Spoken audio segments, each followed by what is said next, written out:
Hey everyone, welcome to I Dream of Homestead. I'm Josephina, and today I am just gonna have you guys hang out in the kitchen with me while I make a dinner that I've never made before. I mean, technically I've made it just with chicken instead of cabbage.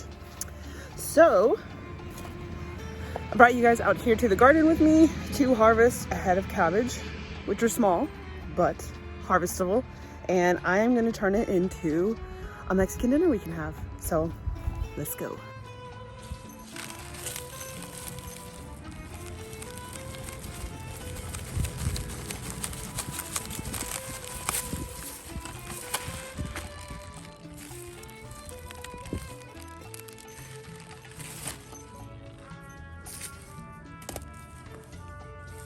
And I'm also going to harvest some oregano and some cilantro.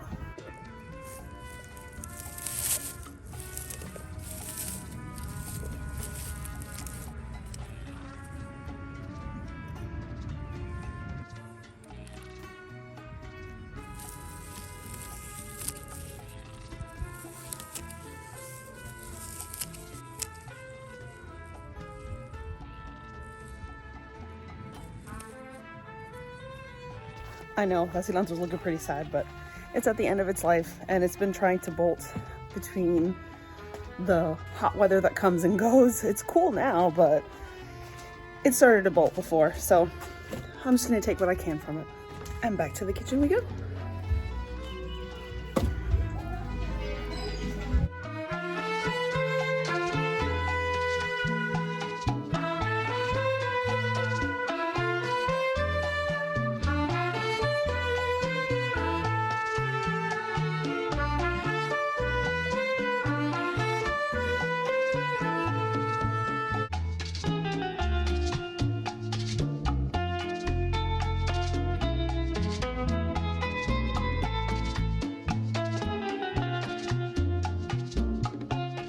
All right, so we are back inside. Like I said, I am making a dinner with the cabbage that I just harvested. So I'm making kind of like a variation of something called tinga de pollo. And that's just shredded chicken that's mixed with like chipotle peppers and chorizo and tomatoes and onions. I am not going to be using every single one of those ingredients. I'm swapping out the chicken for the cabbage, and I'm not using tomatoes, so I'm just gonna be using the chorizo, the onion, and the chipotle. And I'm gonna be putting all that on top of tostadas that will have refried beans. So in the first part of the video, you guys saw me making the beans in the Instant Pot. Those are going right now. When those are done, I will then turn them into refried beans. So it'll be tostada, refried beans, and then that yummy cabbage mixture on top with some cilantro. And for my family, they can put cheese and sour cream onto theirs. So I am just going to walk you through what I'm doing. I'm really excited about my little cabbage heads. So first thing I'm gonna do is I've got my pan heated, and I'm gonna add in an entire tube of this beef chorizo into it.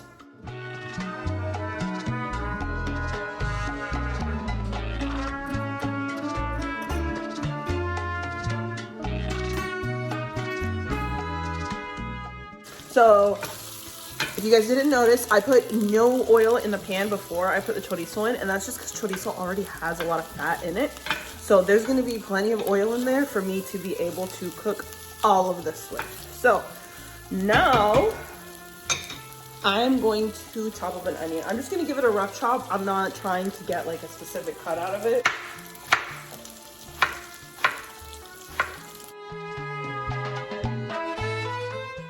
And as usual, the onions got me too. Everything's taking me down. I'll be okay. I'm gonna try my best to write down exactly how much I used in everything because, like I said, this is the first time I'm doing this. So I'm just kind of throwing in what I feel feels right. So I'm gonna go ahead and add those onions in.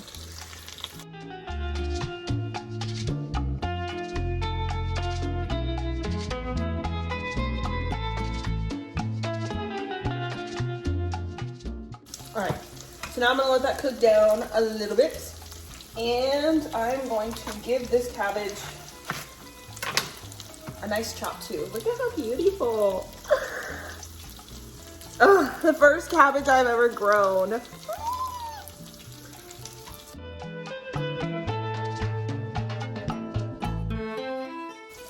So I just did some slices going one way, and now I'm gonna do some chopping going the opposite direction.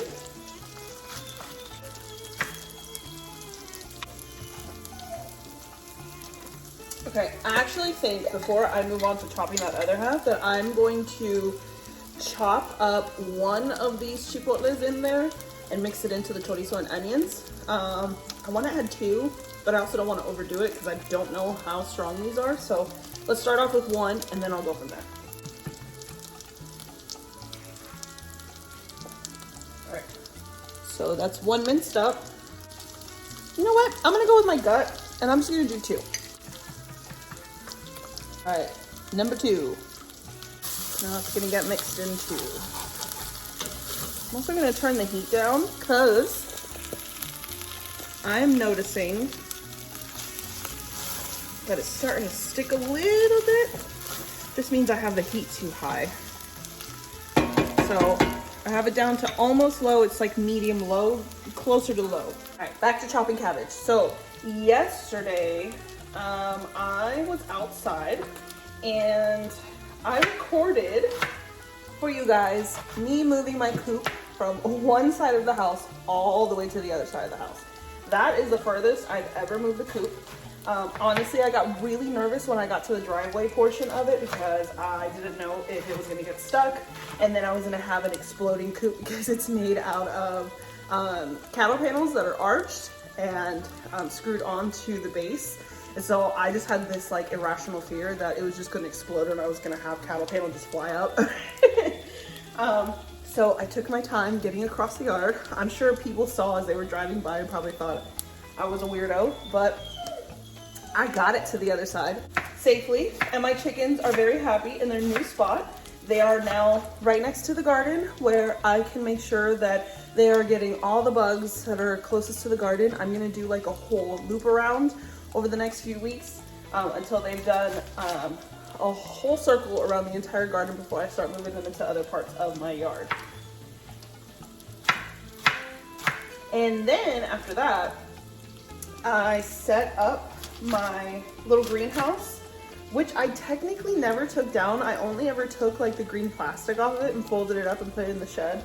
So I went into the shed and I got that green plastic as well as some fertilizer, and I brought the like frame of that greenhouse back over from a corner that I had it placed in, and I put the plastic back on top, and then I put my 3 trays of seeds in there, which are doing really good. And then I fertilized all of my fruit trees, which when I say all of them, I mean I have 3. And I also fertilized my rose bush and I fertilized the celery. I haven't gotten around to fertilizing other things, but a little bit at a time, because if I try to get things done all at once, I find myself going into paralysis mode where I'm like, oh my God, there's so much to do. I can't do any of it. And then I just like turn into a blob and it's not fun. So rather than do that to myself, little bits at a time. So today I made some stock. I'll show you guys. The rest of my kitchen might be messy. I got some stock going in here. I also made some laundry detergent. I don't know if you guys have seen on like TikTok where you can make your own laundry detergent using sote, the Mexican soap, and borax and washing soda. That's been working out phenomenally for us the past couple of months. So I finally needed more and I made some more, and now I'm moving on to this. So every day I'm trying to do little bits of things that I need to do so that I don't overwhelm myself trying to do them all at once. So anywho, let's move on to this. So I've got them sauteed. I know in the camera, because I can see right here, it looks like it's black and burnt, but it's not. That's actually like nice and brown. Like it'll come off nice and easy. So the moisture from the cabbage is gonna help loosen all that up, and then it's just gonna be delicious flavor in there. So I'm gonna go ahead and add in this cabbage.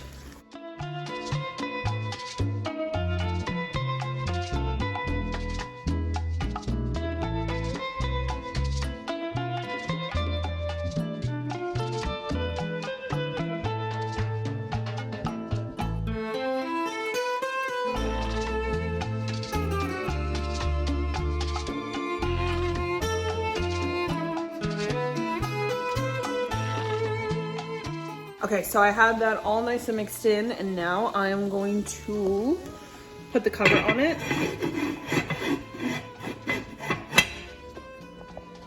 I mean, how long does it take a person to place a lid? Lord. Okay, so I haven't seasoned it. I haven't put any of the salt, any of the pepper, any of the oregano yet, because I really want that to cook down and make sure that I don't over season it, just because chorizo already naturally has a lot of salt in it. And so then if I go and add salt now and then it cooks down, then I'll just end up with a really salty meal, and I don't want that. So the oregano, salt, pepper, all that stuff will come in after I've let the cabbage wilt down. And then I'm also gonna check to see if I'm happy with the flavor of the chipotle. And if I'm not, but I'm happy with the spice, then what I'll do is, I hope I don't spill any. You can see the liquid that's in there. I'm gonna use that adobo sauce and put it into that to help with the flavor of it.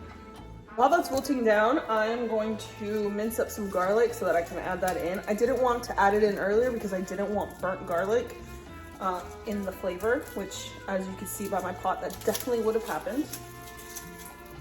So if I add it in now, I have all the cabbage to hold on to it and protect it from the heat.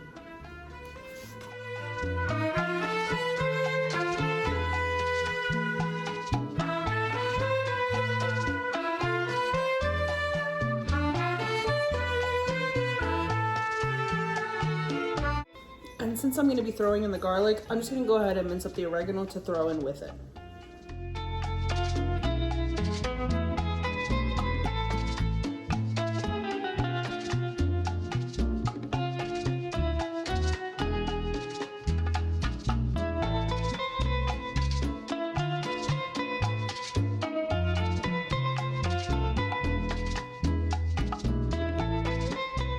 Okay, everything's mixed in, and if you look at the bottom, you can see all that stuff came right off.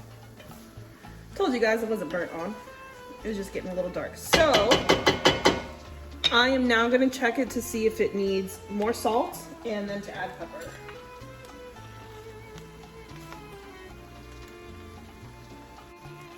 Just a little salt.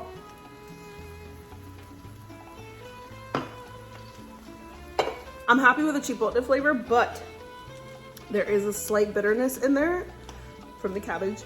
So I'm gonna add just a little bit of some apple cider vinegar to help balance that out. So be right back. And I'm back.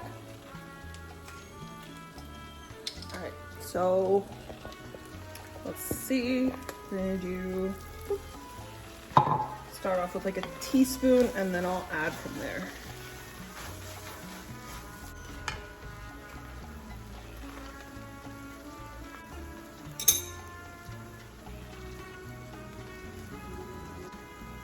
Okay, it's definitely gonna be like a 2 teaspoons of apple cider vinegar kind of thing. I'm gonna add just a little bit of pepper. I don't want too much.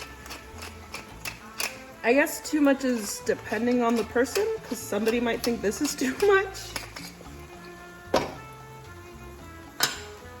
And just a little bit more salt. Give that one final mix. And one final taste.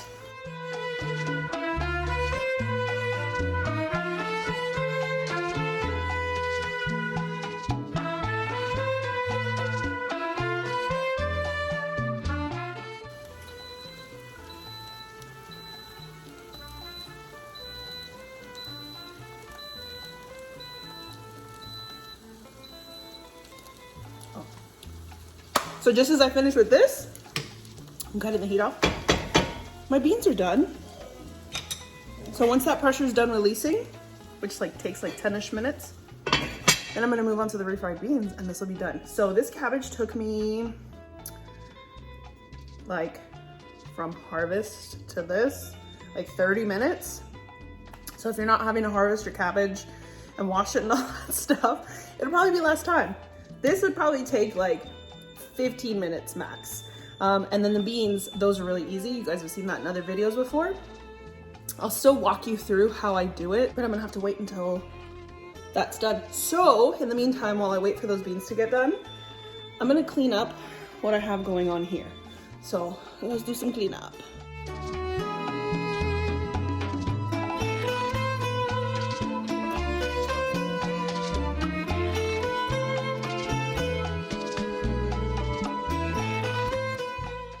You guys remember the beeswax wraps I made? Looky there.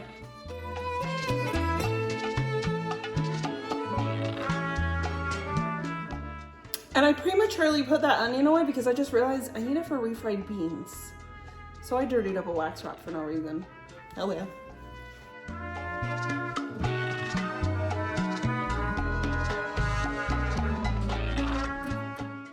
While I wait for those beans to release their pressure, I'm just gonna go ahead and take care of all the steps before that. And then I'll cut the heat if this still has not released everything, and wait to add in the beans and turn it back on once that's ready. So for now,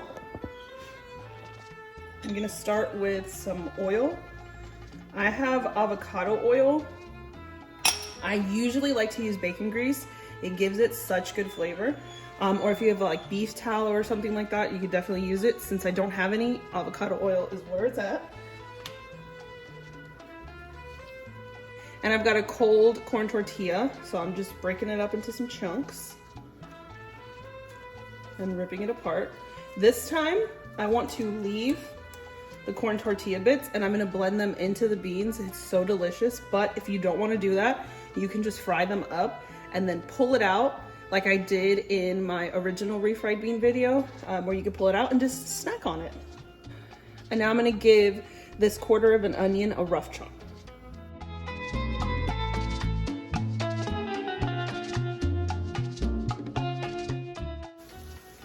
And for the garlic, I'm leaving those whole because I don't want them to burn if I do them up in like little chunks or bits.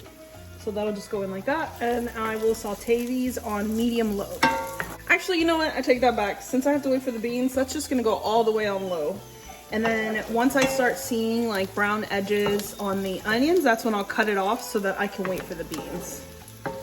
In case you haven't seen my video where I make refried beans, Mexican rice, and a meat dish, I am going to explain to you why it is that I'm adding all this into the oil. So all of Mexican cooking always has a base of the oil being flavored. It's usually with onions and garlic, but you can add in other things as well. And that's just to give the oil itself some really good flavor, because then that oil is going to be mixed throughout the entire meal and it is going to just give it a completely different level of flavor. Like there's just so many layers to it that it's just so much better than if you were just to dump beans in and mush them up. I love leaving the corn tortillas in here. I don't always do it, but I do love leaving it in there because I don't know what it is about it. The flavor in there, just, there's this yummy, like kind of hint of a, sorry if you hear my dog again. Anyways, it just, you get this like hint of like corn tortilla in the background. You're just kind of like, what is that yum warm flavor? It's the tortilla. It's so good. So while I'm waiting for this saute and the beans to do their thing, I am going to mince up some cilantro.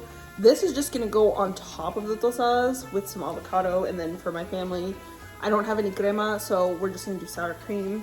And if they want to do cheese on top, they can also do cheese on top. I'm really excited about this.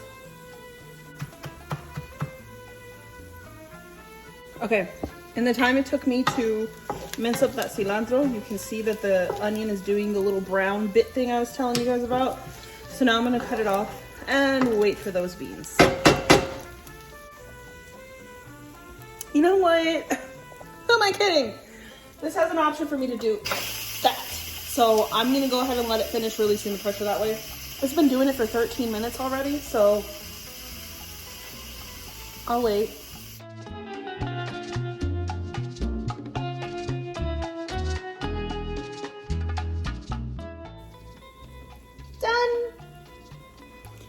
Okay, the sun is starting to set, so it's like shining through there. So I'm sorry for like the blurriness.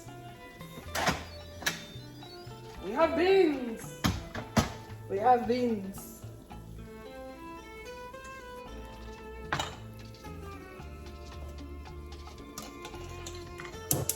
All right, heat's back on to medium.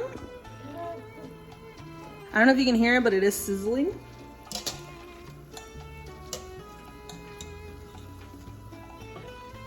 I don't think I'll need it just because it did cool down, but I'm gonna have my lid ready in case the beans and the oil scream at me when I put them in. Nope. I mean, they're sizzling, but they're not screaming.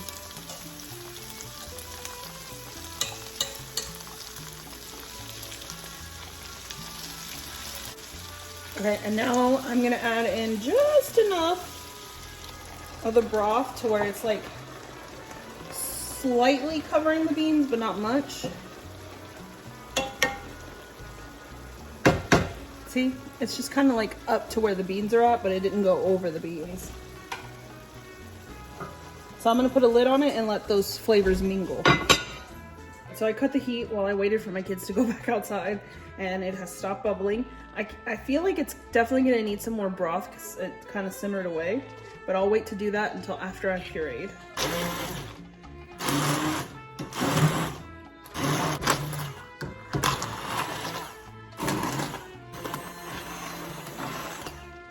Okay. So right now they seem like a great thickness, and if I was eating them like right now this second, this would be great. But the thing about beans is that as they cool down, they are going to thicken up a lot. And because my husband's not home yet, I'm gonna go ahead and add some broth into it so that later on when I go to serve him and the kids, I don't have these super thick crusty beans.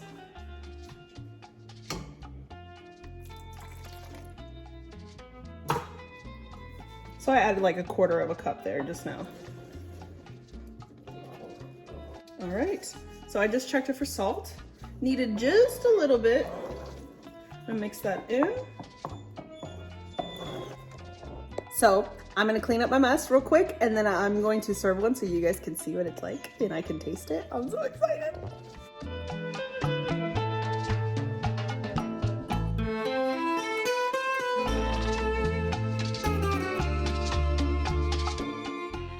So let's serve it up.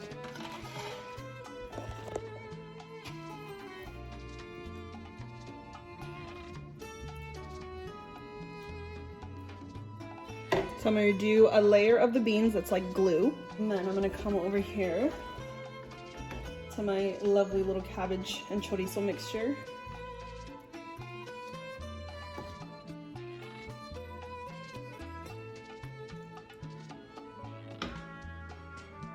Oops.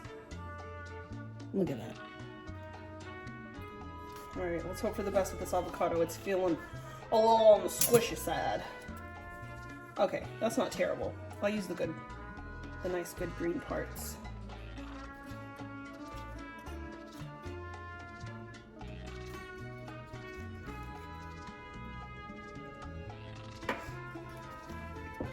And then some cilantro from the garden.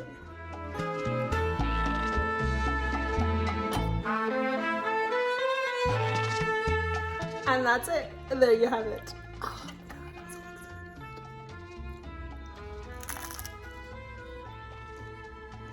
Oh my God, I'm so excited. Oh my God, that's so good. That's exactly the flavor I was looking for. I hope my family loves it. Oh my God, I have to take another bite. I'm wishing I had like a salsa to go on top.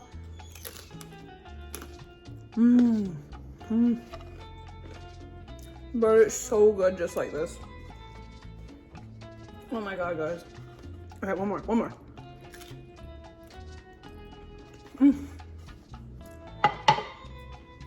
It didn't come out spicy at all. The cabbage is so good. It's got like a little kick to it, but it's nothing strong.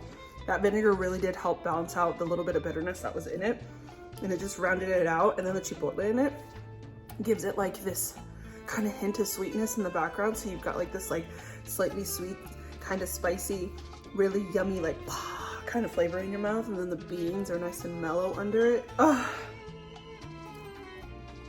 Plus, the tostada gives it that crunch that you need, because otherwise this would be one really soft meal. And this right here, that crunch, top notch. So that is it for today's video. I hope that you guys give it a try, and I hope that you guys liked it. If you did, please give it a thumbs up. If you haven't already, I hope that you're willing to hit that subscribe button and stick around with me for a while on my journey to becoming a homesteader. I'll see you in the next one.